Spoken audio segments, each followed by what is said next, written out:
సినీ నటుడు మంచు మోహన్ బాబు సంచలన లేఖ విడుదల చేశారు. తన పేరును రాజకీయాలకు వాడుకోవద్దని పార్టీలకు సూచిస్తూనే అలాంటి పని చేస్తే చట్టపరమైన చర్యలు తీసుకుంటానంటూ వార్నింగ్ ఇచ్చారు. సోషల్ మీడియా వేదికగా ఓ లేఖ విడుదల చేశారు. ఈ మధ్య కాలంలో తన పేరును ఉపయోగించుకుంటున్నట్టు తన దృష్టికి వచ్చిందన్న మోహన్ బాబు, ఏ పార్టీ వాళ్లైనా తన పేరును వాళ్ల స్వప్రయోజనాల కోసం వాడుకోవద్దని విజ్ఞప్తి చేస్తున్నానని అన్నారు. అలాగే మనం అనేక రకాల భావావేశాలున్న వ్యక్తుల ప్రపంచంలో జీవిస్తున్నామని, ఎవరి అభిప్రాయాలు వాళ్లవని చెప్పుకొచ్చారు.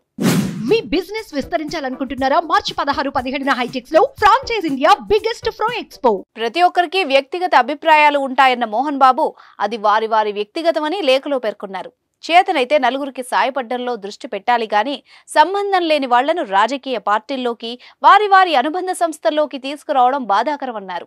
తనకు అండాదండగా ఉన్న ప్రతి ఒక్కరికి అభివందనాలు తెలియజేస్తున్నానన్న మోహన్ బాబు, శాంతి సౌభ్రాతృత్వాలను వ్యాపింపజేయడంలో అందరం కట్టుబడి ఉందామని కోరుకుంటున్నట్టు తెలిపిన మోహన్ బాబు, ఇది ఉల్లంఘించిన వారిపై న్యాయపరమైన చర్యలు తీసుకుంటానని హెచ్చరించారు.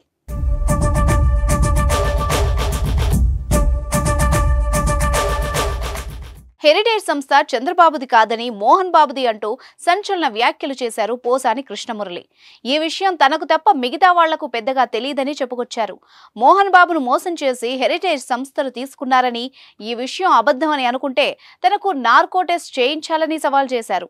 టెస్ట్లో అబద్ధమని తేలితే తనను లైవ్లోనే చెప్పుతో కొట్టండి అంటూ పోసాని ఛాలెంజ్ చేశారు. ఈ నేపథ్యంలో రాజకీయ వివాదాలకు దూరంగా ఉండాలన్న ఆలోచనతోనే మోహన్ బాబు ఈ లేఖ విడుదల చేసినట్టు రాజకీయ విశ్లేషకులు భావిస్తున్నారు.